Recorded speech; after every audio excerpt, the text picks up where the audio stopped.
if you're listening to this and you're in your 20s and 30s, and like I can help you with like maybe dialing it in sooner, because again, a lot of times though, it's life experience.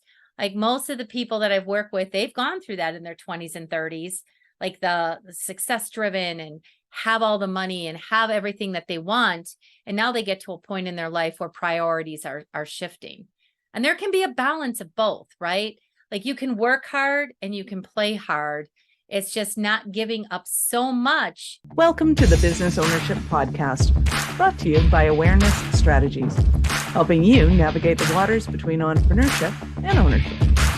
Hey there, peeps. This is Michelle Nedelec, and I'm super excited to have you here today because I'm here with my most amazing guest, Julie. Julie, thank you so much for being here with us today. Oh my gosh. Thank you for having me. I'm really excited for the show. Awesome. We're going to have a ton of fun. So give everybody the highlight of who you are and what you do for business. Oh, wow. That's a complicated question. How much time? 30 seconds, and then we'll delve into 30 seconds. So here's what I do best. I help people get off the hamster wheel, live a life without regret, and have the courage to be who they are meant to be. Kind of is the quick synopsis. I'm a speaker, coach, TV producer, podcast host, and international bestselling author. Nice. I love it. So how did you get into the helping people become their best as your thing? Well, that starts from my career in law enforcement. So back in the 90s, I was a police officer for 10 years. I know, 10 years. And now I have a Radiant Love shirt on, right? Like, I mean, talk about a dichotomy. And I was on the SWAT team. And in that career, the hardest thing I ever had to do was really give death notifications. Here today, gone tomorrow, that there was no promise of tomorrow. So fast forward from that career, my own mom at the young age of 57 was diagnosed with early onset Alzheimer's and passed away just 2 years later. So in those moments, you know, when you see that life is not promised, I made the decision for myself that I wanted to get after my dreams, live my best life, but also collaborate and link arms with people and take them along the way. I love that. So now when you're working with people, who do you specialize in working with, or who was attracted to you the most? I work with both men and women. So I don't have like a set clientele. I think a lot of it is because I have that masculine energy. So I always tell people that you're not paying me for fluff. I'm going to be very direct with you, but come from a very loving heart, right? Like that's really important for people. She won't sharpshoot you, but yeah. I won't throw on the handcuffs, you know, not as much as you ask, you know, but I'm going to make sure that, you know, like I'm delivering what you're paying for. So really my clientele has some kind of usually personal growth behind them. Like they've done some work on themselves. They know that sometimes they can be the problem in their own business, that they're getting in their own way. I know. Go figure. That's a unique concept. And I can be my own problem. No, I mean, that never happens, does it? People, I'm not my own problem. Well, I often kind of compare it to being on a video camera, right? Like on a video camera, you have a 360-degree view of how you look. But when we're in life and we have these filters and these blinders, we only see things a certain way. So it's somebody else stepping into the picture to see all the solutions and all the issues and everything that you may not see in that moment. And we just got to open up the blinders a little bit more so that you can see what's possible. So men and women, a lot of entrepreneurial startups, but also people who are looking to level up in life. They've had business. Maybe they're running that hamster wheel. They find that they're just working, and they're forgetting about living. And so finding out ways to streamline their, I guess their time, right? Because time's their most valuable asset. I always talk about being busy, right? Like you could either be busy getting nothing done, or you can be productive. Nice. I love how your microphone takes you out of the game halfway up that scale. Awesome. So when you're working with somebody, what does that look like? They come in, and do you have a process that you take them through, or is it experiential? Like how does the experience with you work? So I set up a consultation call that's, you know, completely free for people to get a sense of who I am and for me to get a sense of who they are. You know, it has to be somewhat of like an energetic meet. because I'm going to give everybody my best coaching, my best information, and there's still a responsibility on you to take it and apply it. See, people sometimes have this misconception that knowledge is power, and it's really applied knowledge is power. So taking what I'm giving you and deciding, does it resonate with you or does it not? I'm very intuitive, and that doesn't mean psychic for those people listening. I'm intuitive. So a lot of times I can read between the lines. And that may come also as well from being a law enforcement officer. When you're telling me what you think I want to hear, but I'm actually hearing something else, or I'm reading between the lines of what's really going on, and then being able to address the real issues at hand. And, you know, the coaching looks anywhere from 6 months to a year. I like to go a little bit on the longer side because, as I tell people, you didn't get to this point overnight, and it certainly isn't going to take, you know, overnight to get out of the issue. We're going to have results and success along the way. However, like if you want to take massive action, we'll get massive success, you know, working together a little bit longer. I love it. So what would you say is your favorite part of your business? The people. And I say that with a laugh, right? Because sometimes, you know, people will say, well, the worst part of business can be the people, the best part can be the people. However, I do know that I attract a certain clientele to me. If you can't tell, you know, by maybe listening or later on watching to this, I'm high energy and I love to have fun. I believe that fun is an important component in anything that we do because it opens our minds to learn more. And so I am all about, hey, like, let's take this journey and this road together. And so that we can accomplish, it's your time. Like, what is it that you want is going to be most important to, you know, me helping you to get what you want. I love it. So give us an example of a Cinderella story of one of your clients. Oh my gosh, okay. So I'm going to talk about one because this is kind of a Cinderella story. And this isn't like typically something that I do. Okay. So like, I'll just caveat that. So I was working with a woman and I've been working with her for a while, and she was very clear that she didn't want to date, right? Like that she didn't want a relationship. But intuitively, I knew that that was something that was important to her, but she was pushing it away because of the fear around it. So during a moment in our coaching, I challenged her to go on 10 dates. Now, of course, everybody has options. Everybody has choices right now. And again, I'm not a dating coach, but here's what I want the audience to hear. How you do one thing is how you do everything. So if you're afraid to put yourself out there for dating, you're afraid to put yourself out there for business. It's the same concept. It just maybe looks like a little different scenario. So she agreed to my challenge, but she was slow to go out on her first date. So I knew a gentleman who I had a great relationship with. I said, listen, I need a favor. Can you help me out? Would you be willing to take this woman out for coffee?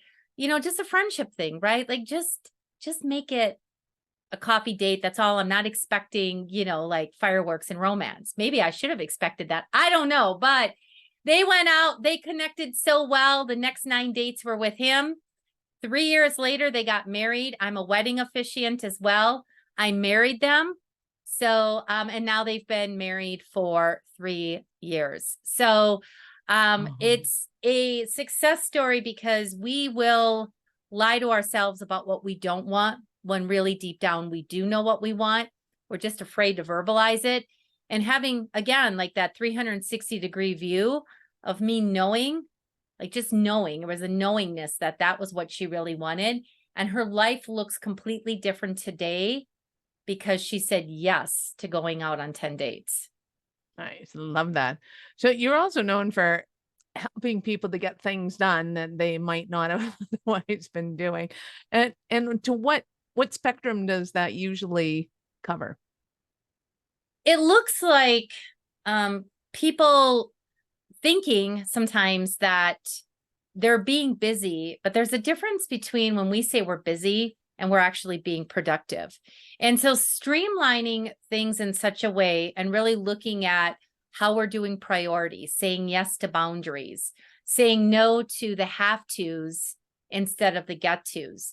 Because when you can streamline and get just as much done work-wise more than you think you can, because now you're a little bit more selective on how you're spending your time, it opens up the doors for you to have more life experiences. See, I truly am of the belief that the biggest business that we're in is the business of our life. And so if people are not, finding the ways to enjoy their life, to spend time in their life, right?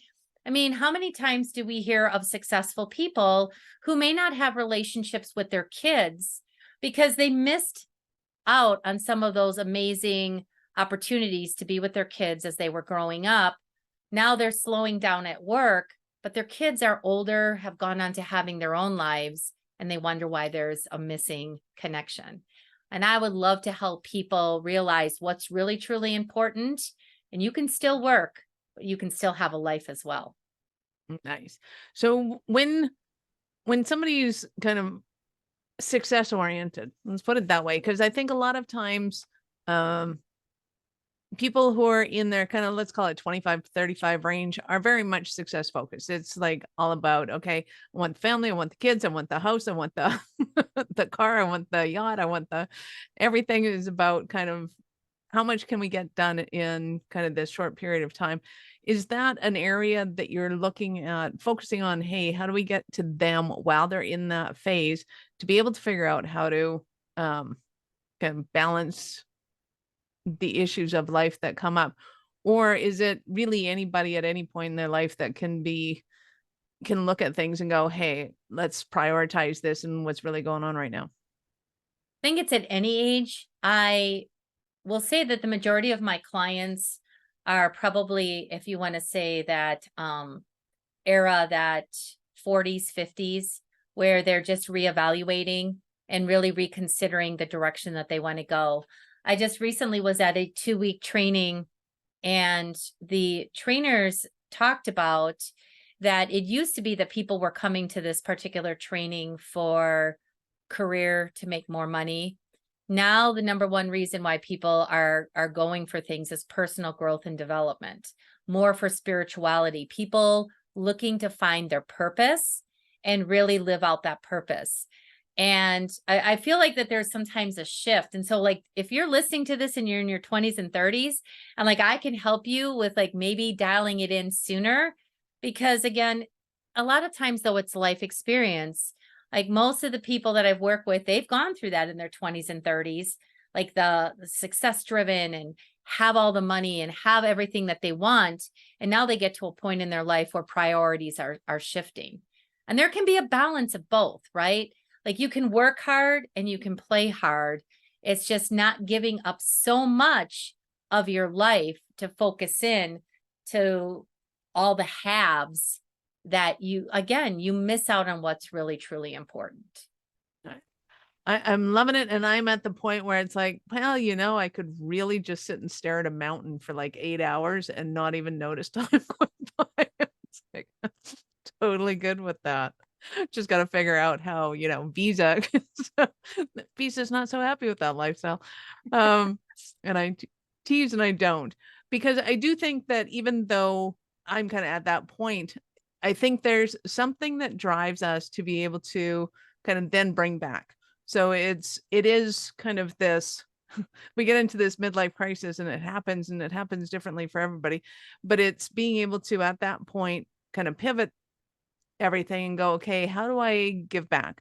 I have acquired a ton of information. Now there's this kind of purpose thing that comes up, and how do I contribute to the planet? It's not about having a purpose to kind of consume or to build, if you will, but more to kind of diversify or kind of spread the wealth, if you will. Have you seen any trends in the people that you're working with as to kind of where they're looking for their purpose, what kind of things they're identifying with, anything like that? I do, because here's where like my mind was going when you were talking about this. It's going to happen, right? Like no matter what I say, or we know at this point, we know what we know at this point because we've lived it, right? Like that's where I'm very clear that when I work with people, I've walked the walk, talked the talk, right? And so in my 20s and 30s, I don't believe that I necessarily had the confidence that I currently do today. Cause now, at the young age of 55, like I will say what's on my mind. And I'm not so concerned about like appearances or what other people think. Like I take that kind of stuff with a grain of salt. Like, okay, like me or leave me. Like this is what I bring to the party.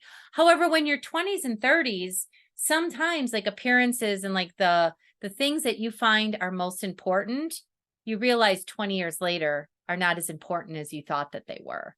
And so I think it's like a lot of growth that, happens. And if people are willing to dive into themselves, like I think that there's a lot of skill sets sometimes that we're missing out on the opportunities to teach people, like, financial investing or how to manage money and, all these different types of things, or, how to make good choices or critical things that, like, again, like sometimes it's the lessons that we need to learn. Some people call it failure. I call it learn lessons, right? Like what did I need to gain from that in order to move myself forward to the point that I am now?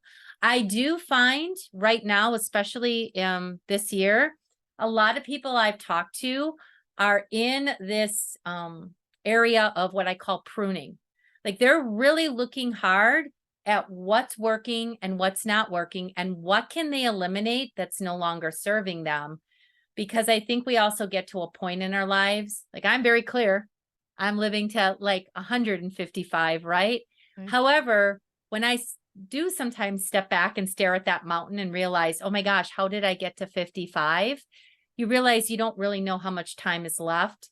And that's where I think you start to put things much more in a priority. When you're in your 20s and 30s, like everybody's like, woo, I've got all this time in the world. And I'm here to tell you, I used to laugh at my parents and my grandparents when they used to say, the older you get, the faster time goes. And I'm like, yeah, yeah. And so if you're listening in and you're in your 20s and 30s, I will reiterate that the older you get, the faster time goes. That's awesome. And it is so deceiving because I always said, oh, I'm going to live to 150, which then prolongs it even further. It's like, yes, I'm going to be invincible forever. And then something happens like, why does my knee hurt? All these Yeah, weird things I start know. It's like, happening, you turn 50 and like you're feeling good. And then all of a sudden you turn 50 and you feel like, what the heck just happened? Was there like a snap of the fingers and knees and backs? And, like I never had this kind of pain before. It's kind of funny because you're like, oh, well, how am I going to do that thing I had waited until I was 50 to do this thing? And it's like, and my body's going, yeah, you're not doing that anymore. That's not how it's going down. Kind of have to laugh about, but then it's a different kind of creativity comes up. It's like, okay, so I still want to get that thing done. It's just I'm not doing it. So how is this going to happen? Well, and that's it. Like I have said for a long time, and I think like, back to your initial, like one of your initial questions about why helping people to live, their best life. And, when my mom had that diagnosis at 57, luckily my dad had retired at 55 and she was 52 at the time. So pretty young, like, Wow, my yeah. age right now. And my dad had worked for the city of Milwaukee and he got his pension after 30 years. And but they had waited, right? Like they were of the generation that you wait till you retire. And then, tragedy strikes with my mom's diagnosis. Luckily, they had started traveling prior to that because they had always talked about waiting, and at least they had started traveling, doing some of the things that they love. But like that's the misconception that, we wait, like we have this thing like when we have all the money or we have all the time when we retire. But what if you don't have the health? Or what if, there's so many what if scenarios. Like if you have the time and you have the money, and you can always make more money, you're not able to make more time, then go out and start living your life now in the moment. That's what I get passionate about. When people are saying no to all the life opportunities, thinking that they're going to have these retirement years, the golden years, that's not the case all the time for a lot of people. Mm-hmm. Well, and you never know when the government's just going to go, okay, everybody in your home. Right. Who knew?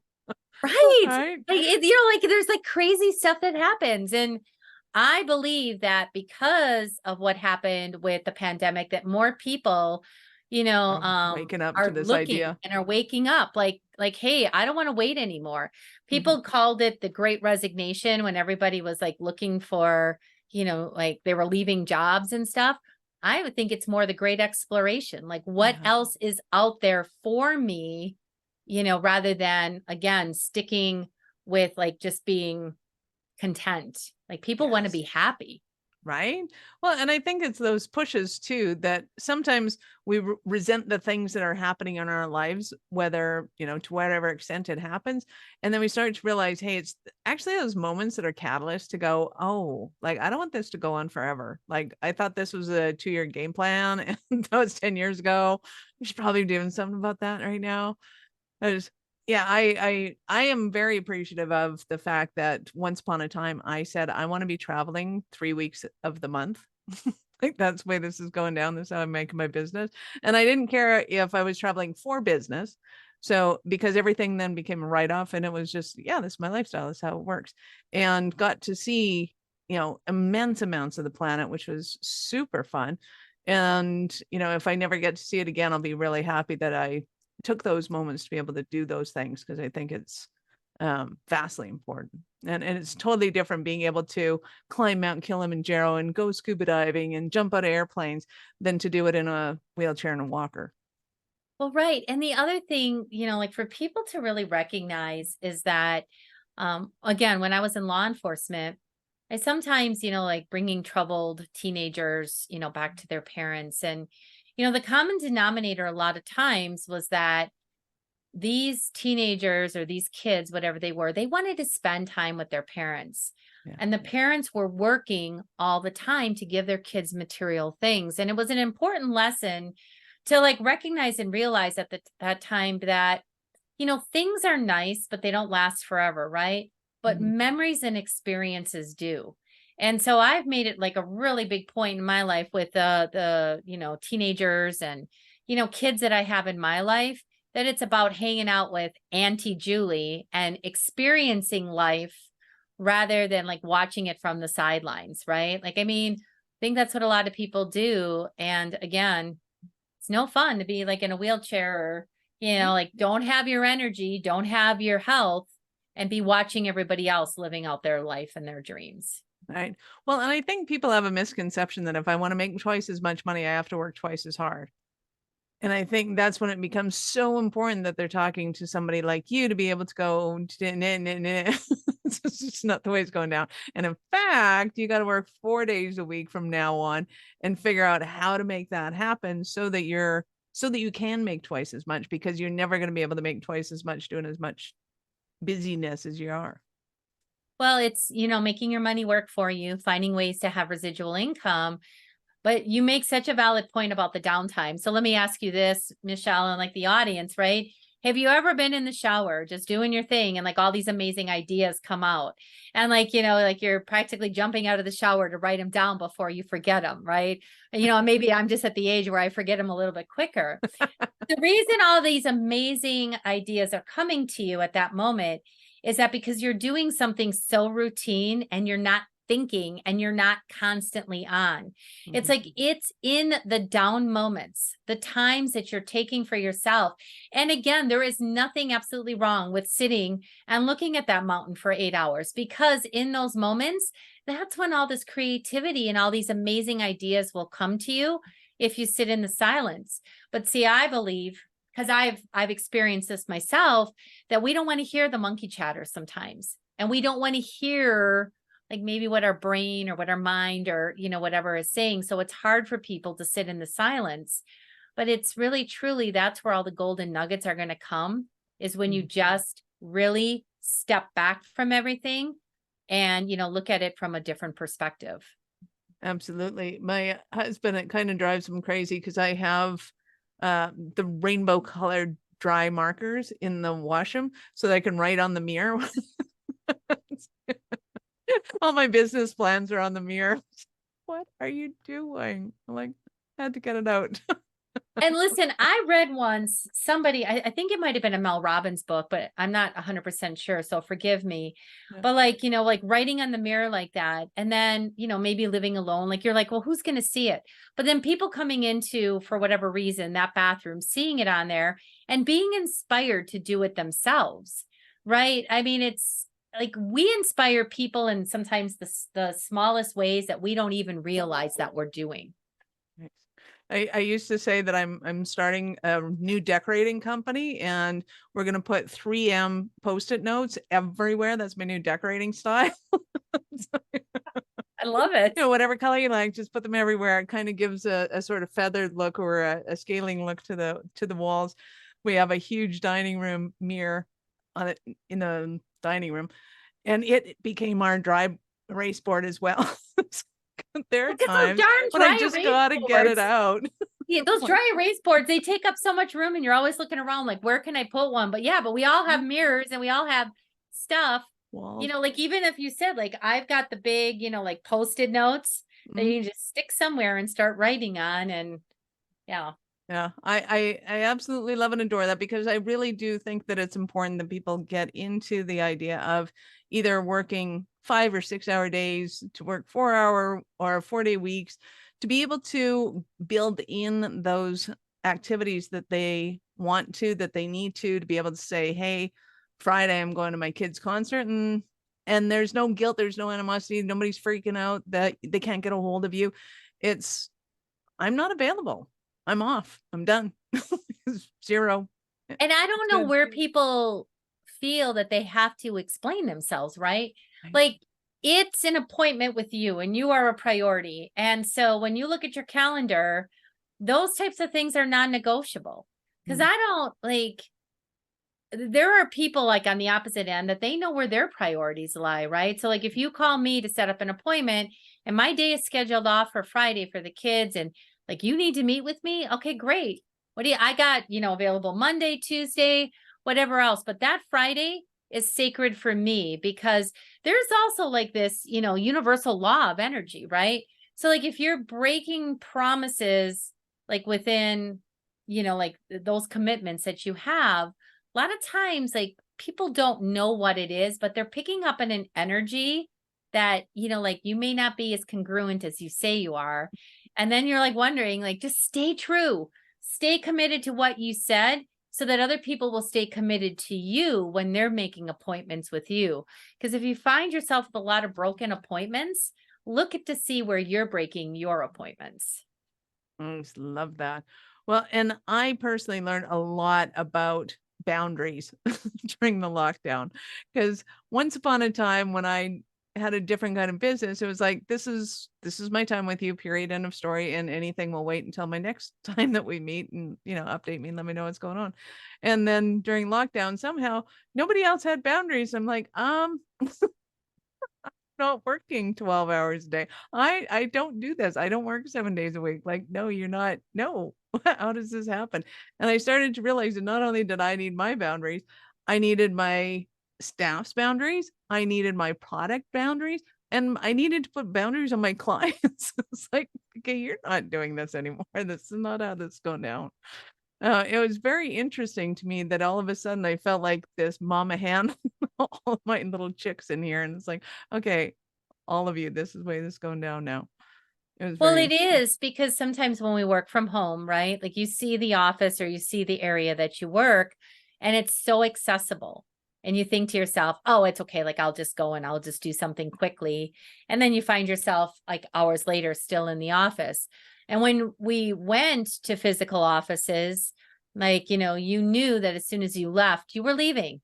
You were leaving unless, like I didn't have people on speed dial as a police officer, like, hey, my house is getting broken into. Like that wasn't how it worked, right? So yeah, no, it's like you can kind of have that same philosophy, like if the house isn't burning down, Mm. like we'll talk when, my office hours are available. So That's hilarious. So on that note, what are some of the stumbling blocks that somebody might be experiencing in their lives that they're going, oh my God, Julie, I need you so badly? if you find yourself like, I guess, like wanting to do stuff and you just don't find that the time is available, or if you keep pushing off what's most important to you, maybe you're working 24/7. And I know that we all have things that we love to do. Like what I do, I love to do. I could do 24/7, and catch that word, could. I don't. I choose not to. But if you find that you're just giving more and more and more of your time in yourself, and it's no longer working, because if you're feeling overworked, overwhelmed, stressed out, it's time to have a conversation, and like, I just remember a guy not too long ago that had this, he was talking about how he just felt so tied to his phone, and that he felt that, like, if somebody texted him or called him or emailed him, he had to respond right away.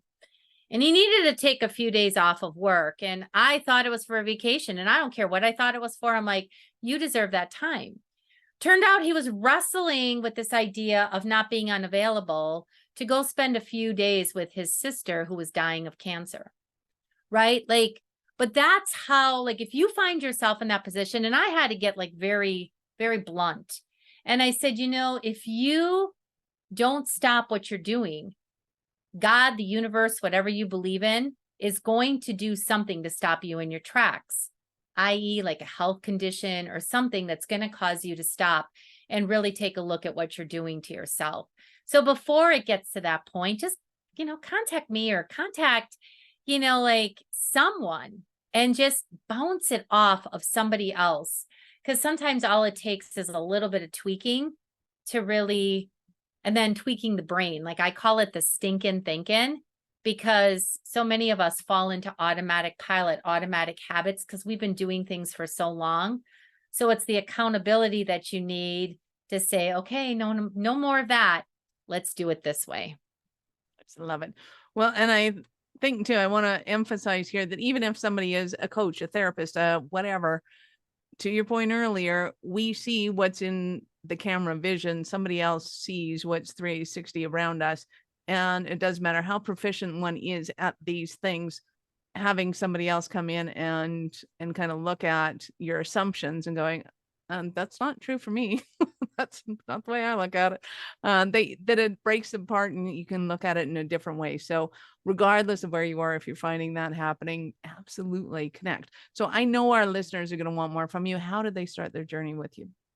They can just, contact me through my website, juliejones.biz, B-I-Z. I like to say I'm the one and only Julie Jones.